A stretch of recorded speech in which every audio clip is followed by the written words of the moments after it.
പരിശുദ്ധ പരമ ദിവ്യ കാരുണ്യത്തിന് എന്നേരവും ആരാധനയും സ്തുതിയും പുകഴ്ചയും ഉണ്ടായിരിക്കട്ടെ. പ്രഭാഷകന്റെ പുസ്തകം 39-ാം അധ്യായം 16 മുതൽ 17 വരെയുള്ള തിരുവചന ഭാഗങ്ങളിൽ തിരുവചനം ഇപ്രകാരം സംസാരിക്കുന്നു. എല്ലാം കർത്താവിൻ്റെ പ്രവൃത്തിയാണ്, അവയെല്ലാം അത്യുത്തമമാണ്. അവിടുന്ന് കൽപ്പിക്കുന്നതൊക്കെയും അവിടുത്തെ നാമത്തിൽ നിർവഹിക്കപ്പെടും. ഇതെന്ത്, എന്തുകൊണ്ട് എന്നിങ്ങനെ ആർക്കും ചോദിക്കുവാൻ സാധിക്കുകയില്ല. യഥാകാലം എല്ലാം വെളിവാകും. നമ്മുടെ ഓരോ ചലനങ്ങളും വിചാരങ്ങളും അറിയുന്ന കർത്താവ് തൻ്റെ ഇഷ്ടം അനുസരിച്ച് ചില കാര്യങ്ങൾ നമുക്കായി ചെയ്തു തരും എന്നുള്ള ബോധ്യമാണ് ഈ തിരുവചനം നമുക്ക് തരുന്നത്. അതേസമയം ദൈവം നിശ്ചയിക്കുന്ന ചില കാര്യങ്ങളോട് ചേർന്നു പോകാൻ കഴിയാതെ വരുമ്പോൾ പലരും ചോദിക്കുന്ന ചോദ്യങ്ങളുണ്ട്. എന്തുകൊണ്ട് ഇതെൻ്റെ ജീവിതത്തിൽ സംഭവിച്ചു? എന്തുകൊണ്ട് എൻ്റെ ഈ ജീവിതം ഈ അവസ്ഥയിലായി? ഈ ചോദ്യങ്ങൾക്കെല്ലാം ഉത്തരം കർത്താവ് തന്നെ നമുക്ക് തരുന്നു. സങ്കീർത്തനങ്ങളിൽ 33-ാം അധ്യായം 11-ാം തിരുവചനം ഇങ്ങനെയാണ് സംസാരിക്കുക.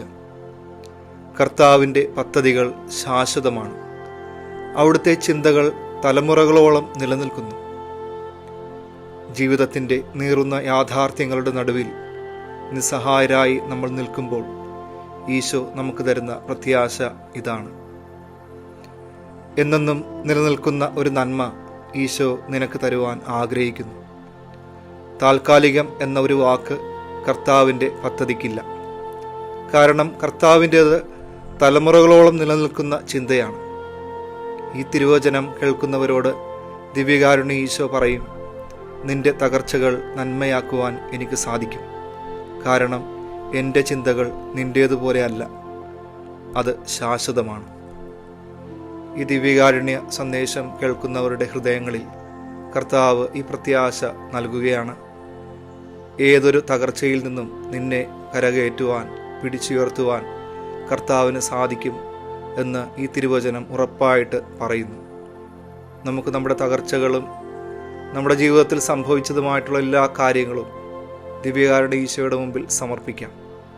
അവിടുത്തെ ചിന്തകളും പദ്ധതികളും ശാശ്വതമാണെന്നുള്ള തിരിച്ചറിവിൽ നമ്മുടെ ജീവിതത്തിൽ മുന്നോട്ട് നീങ്ങാം. സർവശക്തനായ ദൈവം, പിതാവും പുത്രനും പരിശുദ്ധാത്മാവും നിങ്ങളെല്ലാവരെയും സമർത്ഥമായി അനുഗ്രഹിക്കട്ടെ. പരിശുദ്ധ പരമ ദിവ്യ കാരുണ്യത്തിന് എന്നേരവും ആരാധനയും സ്തുതിയും പുകഴ്ചയും ഉണ്ടായിരിക്കട്ടെ.